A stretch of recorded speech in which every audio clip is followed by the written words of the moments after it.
My name is Ronald Jiles, and this is my story. The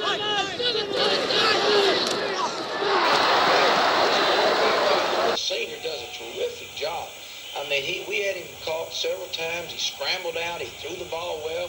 He kept us off guard. I thought he had a great drive right here. Here we're trying to blitz. We don't pick up the one man out that we've got to pick it up.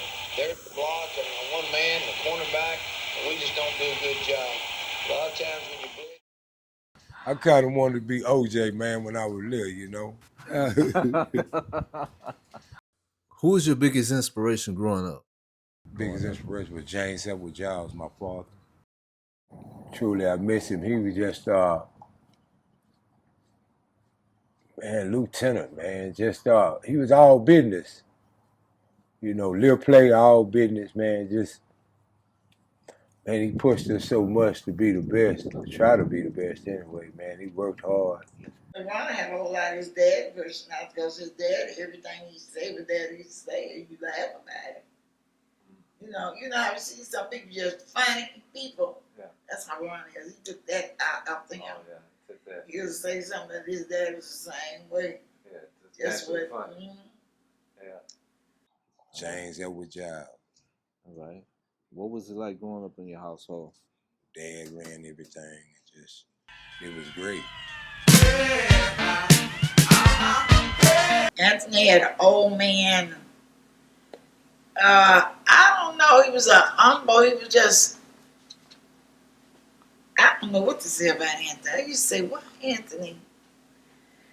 All the other boys would be sitting over there cracking jokes. Anthony was serious. He had a seriousness about it, you know. Uh-huh. And he had that Anthony you saw yesterday. That's him. He was just but baby, that's a good man. Ooh, my son is a good man. Yeah. I thank the Lord for him. Because he told me, he said, his daddy told him, son, something happened to me, you always, not that I need, but make sure your mama's all right. Mm-hmm. And he do. Yeah. He is a good man. He my husband all over again. Mm-hmm. He even look like him. He walk like him. Everything about him. Mm-hmm. One day he pulled up in the driveway. I was out there. It scared me so. Because when I looked, it looked like my husband was pulling up in the driveway. It shocked me. Uh-huh. The look. You know, as he began to get older, his features. Uh-huh. It shocked me. So I said, oh my God. He's daddy all over again. Growing up in the Jiles house as a young kid, 4 brothers and 3 sisters, and mom and dad. And we was a close family. Dad bought some weights, I guess 2nd grade, and had us lifting weights, me, Don, and Aunt. And asked us did we want to play football and put us in football. Well, I really couldn't play at first because I was too small. Aunt started out first playing with the Dolphins. So the next year, I asked Dad, could I play? So he put me on some weight gain, started letting me mess with the ball a little bit. I was playing running back at the time. And Don, my brother, was playing cornerback. Aunt was playing running back. He was on the varsity team. But my dad was always there. He, made us lift weights at an early age. And after practice, he would put us out the cab before we got to the house. A mile before the house, we would have to run. Jog to the house. And people thought it was kind of hard, but, Dad used to always tell us, you're going to be the best, you're going to have to work for it. So, and that started really everything. And made sure me, Aunt, and Don stuck together because we were brothers and worked out together and ran together. And then just the love for that football, and we was in elementary, so when we got to Dialing, Aunt got there first. And he was just a real superstar at Dialing. So me and Don came later. He kind of really made the way for us. He played varsity. I was playing receiver in the 7th grade for Dialing. And 8th grade, Coach Jackson made me play quarterback. I didn't want to play quarterback. A guy named Mark Edwards really showed me how to messed with the ball a little bit, and I just went home and perfected the craft, man.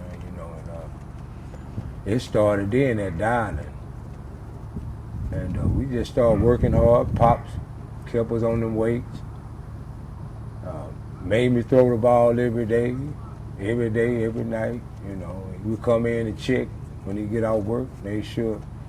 It was like homework, man. If you ain't do it, you had to do it the next morning. You was gonna work out. You was gonna be the best if you was gonna play the sport. So Dowling, we was pretty successful, and kind of got to Madison, and still showed us the way he was playing running back. I was pretty good at quarterback. Dunn was pretty good at cornerback. So when we got to Madison, I played ninth grade ball, and we had a bunch of good guys coming from other schools. I think we went 10-1, but they seen something up in me, and they pulled me up to varsity in the ninth grade in Astrodome. And that next year, I was a sophomore, started, and just started really working hard, and just everybody just started. Broderick Thomas, Jerry Delaney, all those guys just started. Troy Spinner just started getting it together, working hard, and we all just loved the game, and Pops just stayed on us, And I would play with that ball every day, every night, every day, every night, every day, every night. It was addiction just to be the best in Houston, because Yanks was, the big thing in Houston. They had tradition, and we just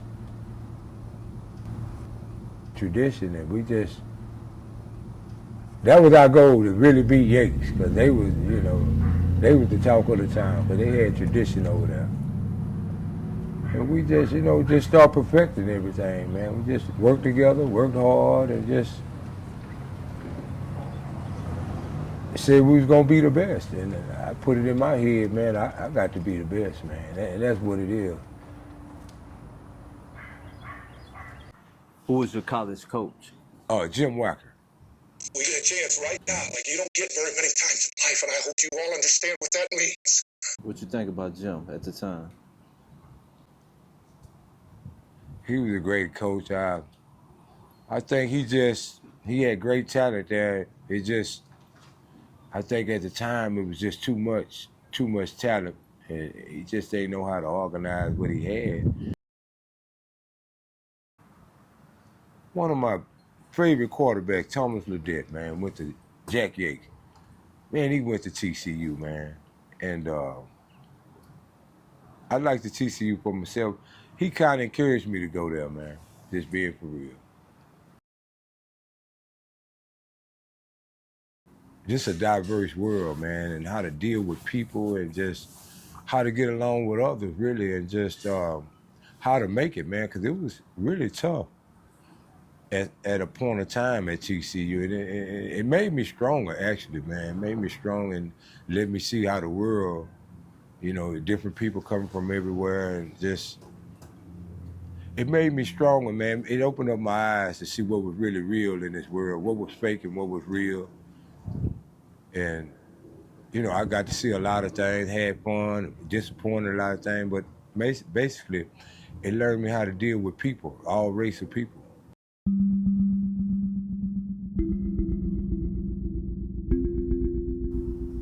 Man, I can tell you, I really wasn't there, man. I was kind of in a state of being that, which way to go now, It's football. Wanting to play football and wonder why I didn't get a, shot going that way, and coming out here and trying to deal with society, and just, it was hard, man. Yeah. Just being real with you, man, it was hard. I was used to playing football all my life as a job. I didn't know anything about that, It was all football. Yeah. And when I stepped out into the real world, man, it was like it was something new to me, Yeah. I had to adapt and catch on. Yeah.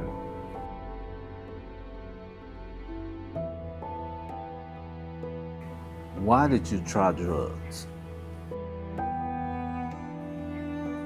Actually hanging around the wrong people, man. People you think are your friend and partying and the girls because you the man on the field and all that stuff was there. And you just got to make the right decision, but mainly just hanging with the wrong people. Don't do it. It's gonna take away from your talent. You're gonna lose something. You're not gonna be the same person. You might think you is, because after a while it takes effects on you. And you don't have that drive like you used to have. You don't have that determination like you might think you do, but it gets you off course. And it's the best thing to do is never touch it. When you see it, run away from it.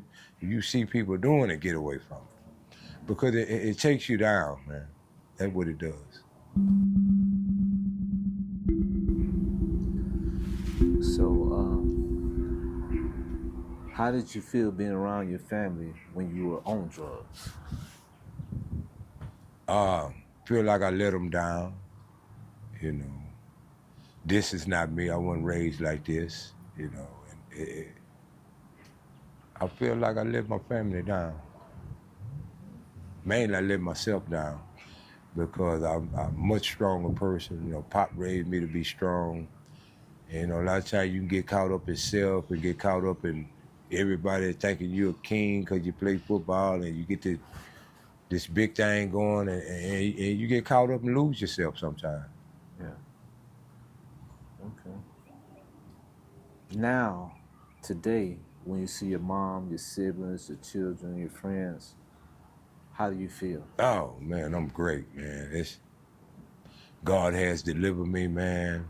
And actually, I'm just a new person, you know, by the grace of God.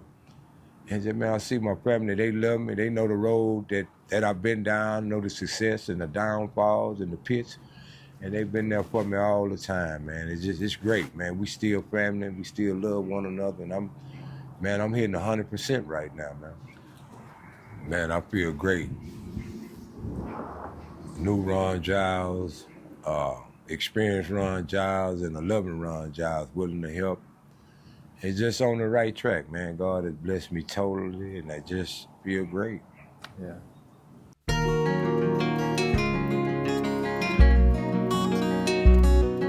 My purpose now to reach the young folks, to reach all folks, man, and just feed the homeless, do God's will, and just live a good life.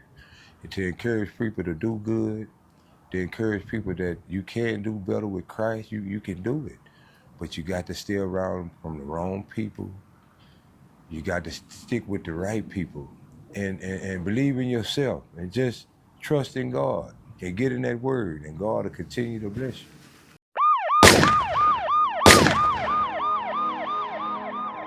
Saturday, 5:30 in the morning, April the 5th, 2024, coming from the donut shop, right around the corner from my mom's house. I pull up, I sit in the car for about 2-3 minutes. But when I got out the car, a guy was walking up with a mask on his face. And I just froze and I said, what you want, man? And he had a 9mm coming towards me. I froze and didn't know what to do. So deep down inside, I asked the Lord, what should I do now? And he said, charge him. So when I charged him, I blanked out. And when I came to, the young man was on the ground with the gun. Yeah. And I blanked out again. And when I came to, we were wrestling with the gun. And we ended up over here, and the gun went off 4 times. Hit me in the leg. And I fell to the ground. And the young man stood over me and put the gun to my head and shot me in the head and took my wallet and ran off into the night. As I bled there, asking for help, the neighbor come out, called the ambulance. I got shot 4 times in the leg and broke my femur, 1 in the head, but God is so good. The bullet didn't go in. It slid my head where God's hand had blocked the bullet. I seen the muzzle flash and everything. He put it on top of my head where I could feel the gun and shot. 4 times in the leg, 1 in the head. God is real. I thank God that I'm still here today just to tell the whole world who's listening. God can do anything. God is great. God can do the impossible if you trust in Him, if you have faith. I just want to thank God for my life today, just to be able to tell somebody, serve the Lord, and do good, do what's right in your life. You know, love one another, teach others, and be patient with one another. Just have love in your heart, because God is love. He allowed me to stay here just a second chance. And I just want to thank God right now. Just whatever God has for me, I'm going forward with it. I just want to thank God for you guys out there that trust in God and just love the Lord and love your neighbor. Just love everybody. I just want to thank you.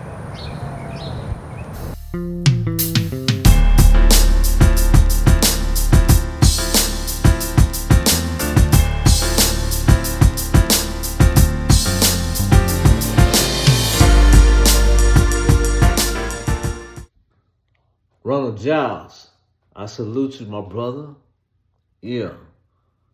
I know they tried to take you out the game, but God kept you in the game. Called an audible at the line of scrimmage. God game plan always victorious. So, I'm going to sit back and watch this comeback. In fact, let me go get me some popcorn.